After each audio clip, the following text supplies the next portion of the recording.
కుండలిని శక్తి, తరచుగా సర్పశక్తి అని పిలుస్తారు. ఇది మీలో నిద్రాణమైన శక్తివంతమైన శక్తి. ఈ శక్తిని సక్రియం చేయడం కేవలం ఆధ్యాత్మిక ప్రయాణం మాత్రమే కాదు, మీ మనస్సు, శరీరం మరియు ఆత్మ యొక్క పరివర్తన. కానీ ఈ మేల్కొలుపు ఒకేసారి జరగదు. కుండలిని మేల్కొలుపు యొక్క 6 పరివర్తన దశలను అన్వేషిద్దాం. ప్రయాణం తయారీతో ప్రారంభమవుతుంది. మీ మనస్సు, శరీరం మరియు ఆత్మను సమలేఖనం చేయడం. యోగా, ధ్యానం మరియు శ్వాసక్రియ వంటి అభ్యాసాలు సూక్ష్మ శక్తిని మేల్కొల్పడంలో సహాయపడతాయి.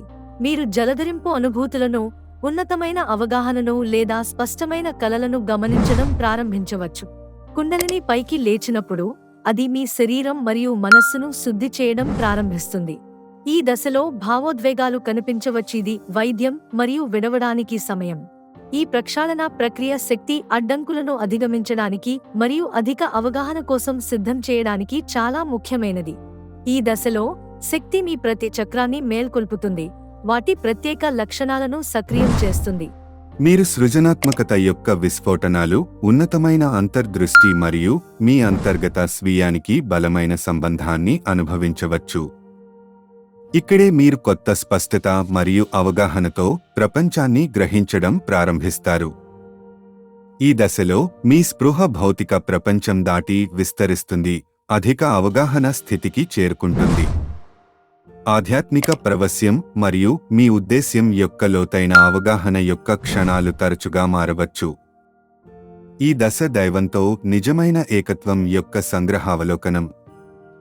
ప్రకాశాన్ని అనుభవించిన తర్వాత ఈ శక్తిని మీ రోజువారీ జీవితంలో ఏకీకృతం చేయడానికి ఇది సమయం. ఈ దశ సమతుల్యతకు సంబంధించినదని, కొత్త ఆధ్యాత్మిక అవగాహనను కొనసాగిస్తూ సామరస్యంగా జీవించడం. జీవిత బాధ్యతలను స్వీకరించేటప్పుడు మీ ఆధ్యాత్మిక శక్తిని గ్రౌండింగ్ చేయడంలో నిజమైన పాండిత్యం ఉంది. మీ అహం కరిగిపోతుంది మరియు మీరు అన్ని ఉనికితో స్వచ్ఛమైన ఆనందం మరియు సామరస్యాన్ని కలిగి ఉంటారు. ఇది కుండలిని మేల్కొలుపు యొక్క పరాకాష్ఠదైవిక సామరస్య స్థితిలో జీవించడం. మీ కుండలిని మేల్కొల్పడం అనేది మీ నిజమైన సామర్థ్యాన్ని అన్లాక్ చేసే లోతైన పరివర్తన. ఇది మీకు స్ఫూర్తినిస్తే మీ ఆలోచనలను వ్యాఖ్యలలో పంచుకోండి మరియు లైక్ చేయడం, సబ్స్క్రైబ్ చేయడం మరియు బెల్ చిహ్నాన్ని నొక్కడం మర్చిపోవద్దు. మీ ప్రయాణం వేచి ఉంది.